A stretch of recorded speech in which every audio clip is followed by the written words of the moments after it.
Welcome to the Codex Cantina, where we like to go a step deeper into the books that we read. I am Una, and on the phone we have with us the lovely Crypto. I'm here.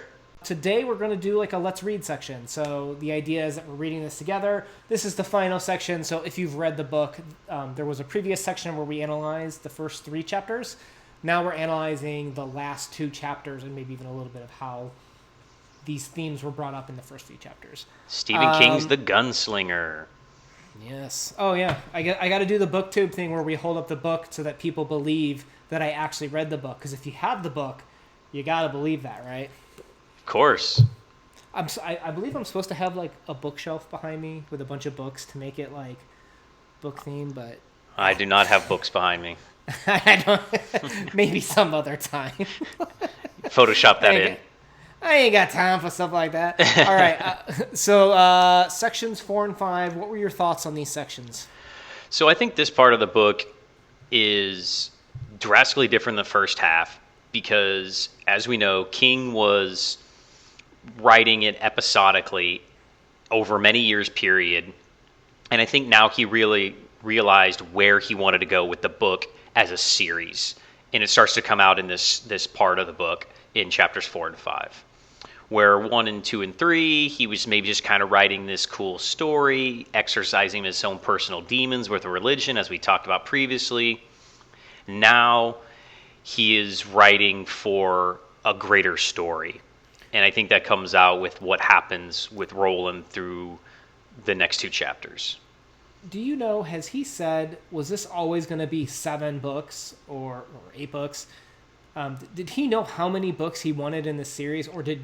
Because I know he wanted to write like his Lord of the Rings, like, you know, his Adventure of Hobbits without hobbits. Did he ever say how many books he was aiming for, or is this just what happened, do you think? I think this is just what happened. Okay. I think that he just has these amazing stories to tell, and it just kept coming and coming and coming and coming out. And I was next thing you know, coming. Yeah, next thing you know, it was 7 huge books. Well, 6 huge books in The Gunslinger. Okay. Let's jump onto quotes. Did you have any good quotes from these sections? So this one really, I think, brings back the religious theme, but also just kind of questioning life in general. So, quote, "The greatest mystery of the universe offers is not life, but size. Size encompasses life, and the tower encompasses size. The child who is most at home with wonder says, 'Daddy, what is above the sky?' And the father says, 'The darkness of space.' The child, 'What is beyond space?' The father, 'The galaxy.' The child, 'Beyond the galaxy?' The father, 'Another galaxy.' The child, 'Beyond the other galaxies?' The father, 'No one knows.'" So basically you think size matters. According to Stephen King. According to Stephen King, it's official, the Dark Tower series, you can now quote it, size matters. Yeah, the size of the tower. No, I took a lot from that quote. I took a lot from that section too, because knowing where this series goes, it's important to understand the breadth is not just, you know, the first section is we were in the desert, right? And we talked about Elijah being in the desert and what that represented. And now we're going under the mountains, kind of like the hobbits go under the mountains. This is Stephen King's Misty Mountains. But this quote was your glimpse of like, dude, I'm talking about a lot more than just that. Like you and I, when we first read this, like we said, we didn't pick up on a lot of these things or pull from it a lot of these religious references. That quote right there, that quote is hitting you in the face saying, I'm talking about a lot more in this series than just the Gunslinger and the Man in Black, if you didn't know. Yeah, this is deep. And it's kind of the analogy or the metaphor of being trapped in a cave for all your existence and thinking that's your entire life. Or like a dog in a yard. You know, that's their whole world. And they don't realize that there's more beyond that. And Right. King is questioning that there's more. There's more beyond this. There's that quote that you and I heard recently where a dog is a small part of your life, but you are the whole of the dog's life. Yeah. Except King says it a lot better. Yeah. I have a much different quote, which may be slightly more poignant than breath-wise as yours. Consider this pointless ritual, like church. Dang, man. Stephen King hates church. He's digging in right there, isn't he? So he is. Okay, so let's do the summary of what these two chapters were for those that have read it and are like, okay, well, where did 4 start? Where did 5 start? So 4, one of the big things that first kind of happens is we reveal his past. So we learn about Martin Broadcloak courting his mother. He's walking through the hallways, and Martin's like, hey, why don't you come into my room? By the way, here's your mom covering her shame. Did I bang her? Does this drive you nuts to want to go out in anger and start a challenge that if you fail, you'll be excommunicated forever sooner than you're probably ready for? That might be what he's going for. Definitely. So that kind of happens. He goes and he challenges Court, his trainer, who's like, dude, you're like 2 years too early. You need more training. He's like, I don't care. So he gets David and messes up Court, beats Court in battle, thus winning the right of getting the guns from his father to become a gunslinger. So Roland's a mama's boy. He's defending his mom's honor. You will not besmirch my mother's name in such a manner, Martin Broadcloak. Yeah. By the way, that name Broadcloak, thinking about that size matters thing. Okay, anyways. So Roland and Jake, okay, jumping back, into the present, they go under the Misty Mountains, joke, where they get a mine cart, and basically they're pushing this mine cart through, and they're attacked by slow mutants. Eventually they come upon the exit. Jake kind of stumbles, and right as, Roland's about to save him, Man in Black arrives and is like, yo, if we don't talk, this ain't ever happening. So he's like, oh, cool. Jumps over Jake, leaves Jake to die.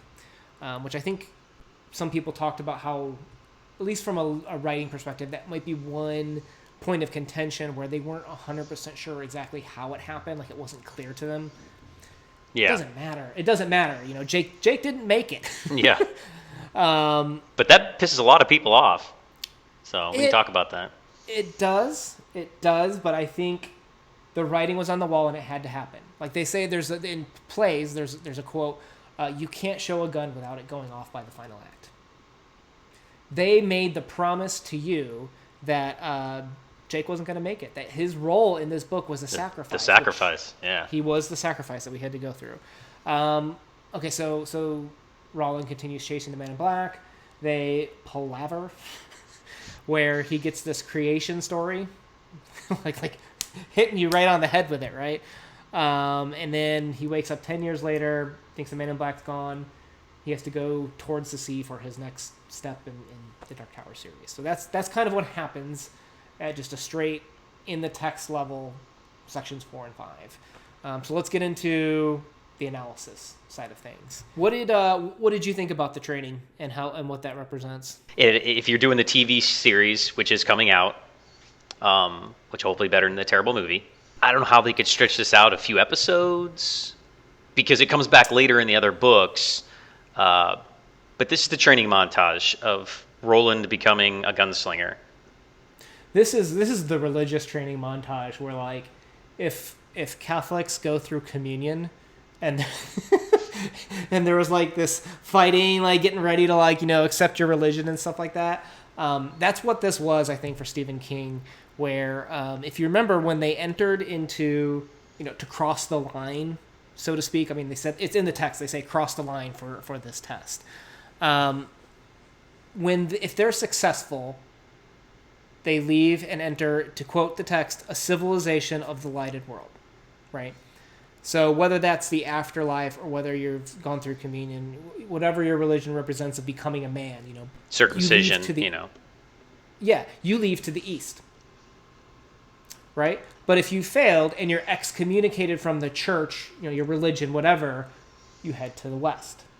And there's a lot of religious meaning behind East and West. Definitely. Whether you're looking at it from heading towards the Promised Land, whether the priest is looking there or the congregation is looking towards the East, whether it represents the Promised Land or whether it's you're looking towards the future. This where the sun rises for Eastern religions. Yeah, it could be a different religion too. Whether you're Hindu or Buddhist or Christian or Muslim or whatever.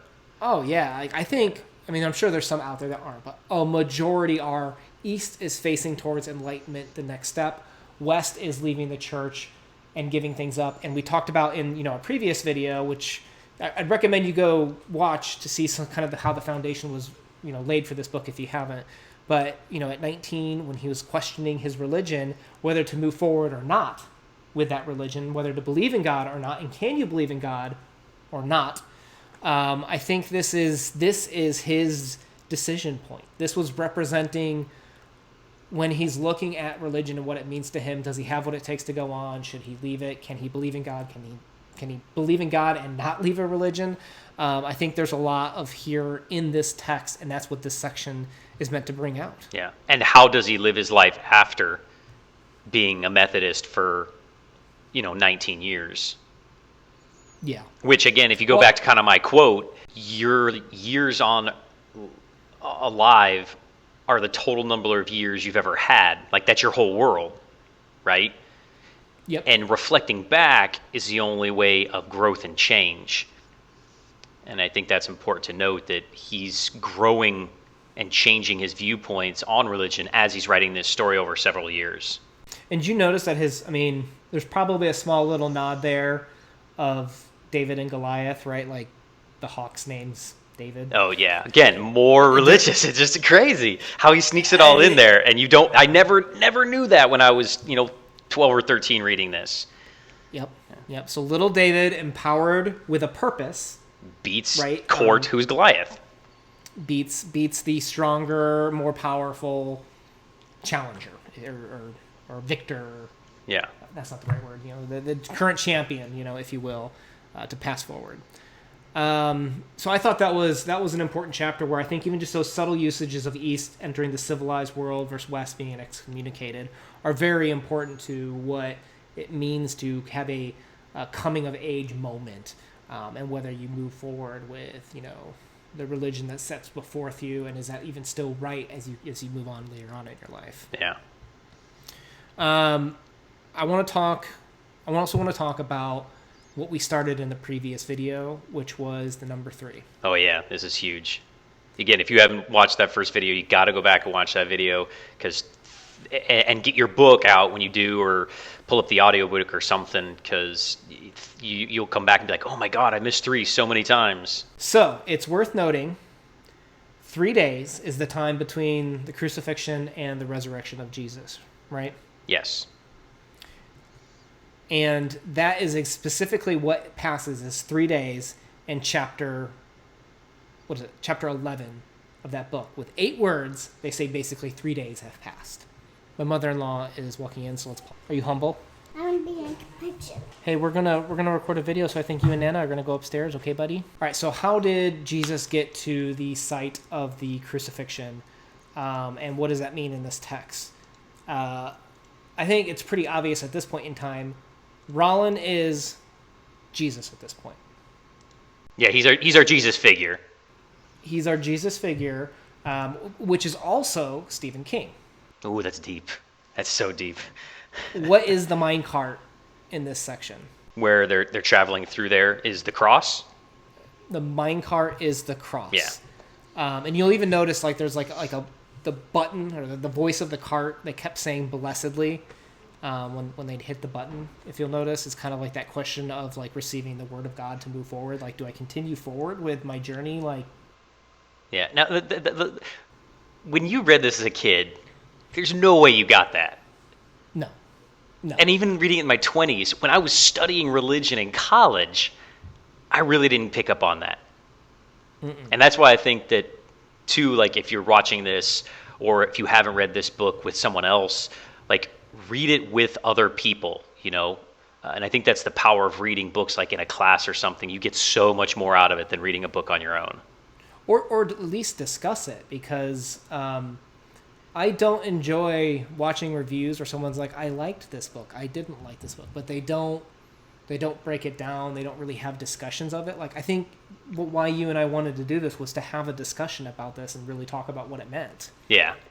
So Stephen King, a.k.a. the Gunslinger, A.k.a. Jesus. is carrying his cross, a.k.a. Jesus, is carrying the minecart. And every now and then, because they said that he's the main one pushing it, right? And there's times where he needs Jake to help, right? There's times where Jesus fell and he had to have Simon, basically, well, depending on your religion and stuff, but there were times that in some religions that Jesus was helped along the way of carrying his cross, and that's what Jake is. And you'll notice even when they were going through the mountains and he was like feeding him rope, like Jake was leading the way. He was leading Jesus towards this moment. Yeah, and I think you could even say that like Jake is the first disciple, right? I mean, you could maybe stretch it and say Jake is almost like Peter. Sell it to me. Well, I think that you say that if Roland is King Jesus and he's having these people help him along the way, I think all disciples help Jesus. I mean, after he dies and is resurrected and goes to heaven, who spreads the message? Who continues on for him? I could see that. There's a loose argument there for it. I think I'd have to think about that some more. Yeah. Continue on. What happens as they continue down the minecart is, I know some people in our book chat got confused by where they ended up at like that impasse where there's different languages on the wall. And I know this is something that I took away this time that I didn't before, but during the crucifixion, the soldiers affixed sign to the top of Jesus' cross stating, Jesus of Nazareth, King of the Jews, which according to the Gospel of John was written in three languages. So the slow mutants, I think we had a good talk about that too. They looked for a Jesus to heal them, to raise them Lazarus-like from the darkness. Roland later calls them a street corner congregation of the damned, which I think is an interesting concept or subject to talk about as well. Did you take much from that? King might be referencing like the people in his church, maybe, and that goes back to kind of how Sylvia was, leading the congregation in the wrong way. People can misuse Jesus and lead the congregation in the wrong way, and maybe he's saying, I feel like when I was a kid sitting in church, whoever his priest or pastor or whatever was, minister, might have been misusing, Jesus and preaching a wrong way and different interpretation. I akin them to like the lame and the blind that followed Jesus. Oh, I like that. Which is interesting because like I feel like this is hitting me over the head reading it through this time. Like it's like, to me it's been so obvious, like how could I miss that? But then where do they end up for the palaver? Yeah. The powwow. Golgotha. Which was the site of the crucifixion. He even calls out in that scene, they make reference to Joshua trees, which are supposed to be trees that reach up to heaven. So if there were any doubt in your head that this is a possible interpretation, like, it's gone now, yeah. Yeah, like he's really just hitting you over the head. And then they tell you like the story of the creation, the creation of the universe, going back to kind of the quote that you said earlier on when we first started. I just think that this is a really powerful moment where Stephen King is viewing himself as being resurrected, born again, where now he's like, okay, I still believe in God, but I'm not going to follow, a specific religion. Like he's like, okay, I'm acknowledging the story of creation. I'm acknowledging the mythos of the church, but I'm going to choose a different path for my life. And that's where he's going to head on towards the sea, towards the next book, the drawing of 3. This is the culmination of the 4 previous chapters of him following life, and then eventually, after his resurrection, following his own path to make his own way in life. You had the last thing that you want to touch on that we didn't talk about when we talked in the previous video, where Jake talks about his world, which is potentially our world or King's world. And we start seeing now in the end of this book that there is a multiverse and that the tower is the center of it and Roland's trying to get there. And so now we have an overall arc theme for the whole series. And that doesn't come to fruition until the second half of the book, really, because King is written years later. But something that we didn't bring up was the idea of materialism, especially in the 80s. King talks about the idea of materialism in our world and how it's such a driving force. And a lot of people are raised, and again, I'm not trying to offend anybody, but a lot of people are raised, in our country as a Christian. But we also worship at the idea of materialism.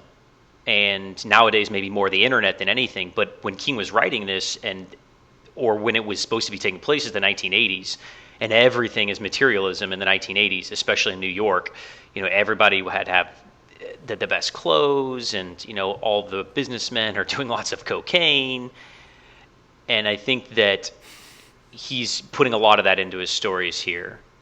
And I think that if he rewrote it today, he would take out materialism, and it would be the obsession with the internet and likes and retweets and all that stuff.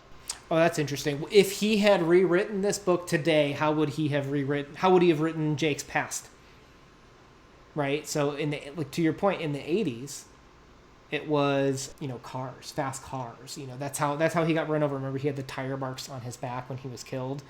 What would the equivalent now be today? Like, I do like the isolation that Jake felt, in a sense, where he didn't, his dad chose material objects over him. I imagine that there's probably a lot of people that are obsessed with their phones or just watching YouTube videos, and they don't spend time talking to other people or just being kind or getting to know other people. I wonder if there would be a different angle with how he would write that. Well, if I was, again, the TV series is coming out on Amazon Prime. It hasn't come out yet. Oh, yeah. As of this recording of this video for us.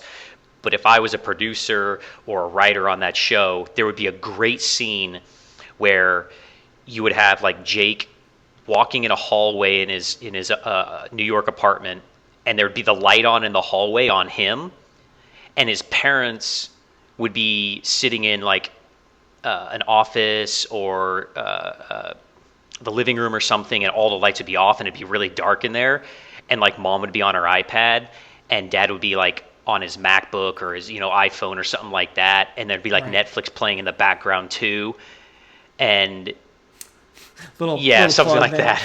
And or Amazon Prime would be playing in the background, not Netflix. And he would say, "Hey, I'm going out" or something, and both his parents would just grunt, and they wouldn't even look up from their iPads or their phones. They wouldn't acknowledge him. Yeah. And I think that it would show the isolationism not only of Jake, but of the parents as well. That will be interesting to see. Yeah. Yeah, I really look forward to that series. I'm curious to see how they would interpret that in today's age. I'm not saying it's done well, but they did a similar thing with Fahrenheit 451. I've not read that book. The time and the technology at the time was much different in terms of what libraries and books were used for back then, right? Book burning back then doesn't mean as much to kids today with the internet and the ability to mass upload things and stuff like that. So they kind of did a reimagining with I think it was produced by HBO, but they redid the story and tried to bring technology more relevancy into kind of some of the story.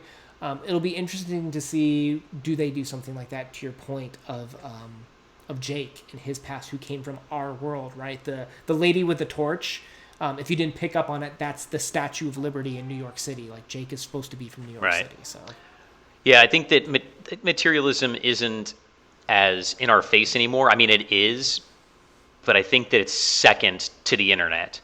I mean, yesterday and today are Amazon Prime days, right? Our country in the world is still very obsessed with material possessions and having all the new cool stuff, but it's tech stuff that's the biggest now.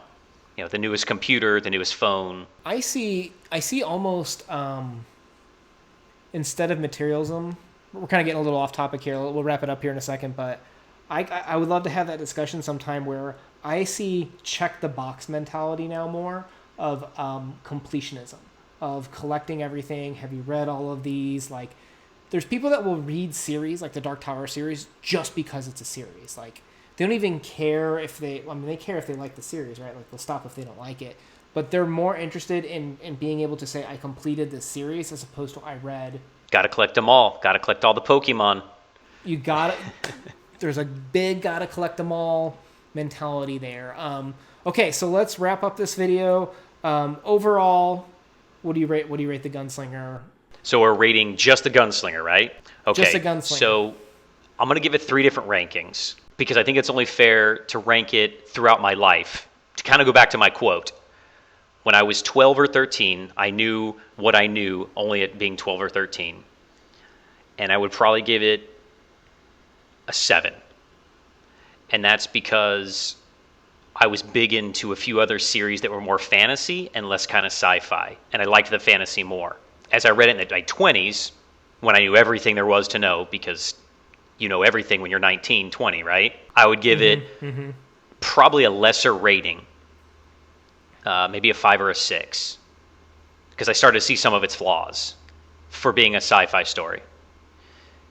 Now I read it with our group, give it a 10 out of 10, because I've seen what we feel the purpose of the book really is. It is Stephen King's journey as a young man, and I can empathize with that, of going through my own religious struggles and belief system as a young man and as a middle-aged man. It's interesting how he's interpreted that for himself, and I think what you're expressing is you've seen a window into your own self too with this book now, seeing kind of the struggles that he was going through. You can it sounds like you can relate to some of that. So what do you give it? What do you rate it? If I were to, okay, so this is my 3rd time reading. If I were to do a similar breakdown, I would say probably the first few times I read it were either 7 or 8. The first time I read it just for the sake of reading it. The second time I read it is our band was actually writing a song. Are we going to hear that song? So, Oh. So I reread it at that point in time and refreshed my memory and stuff.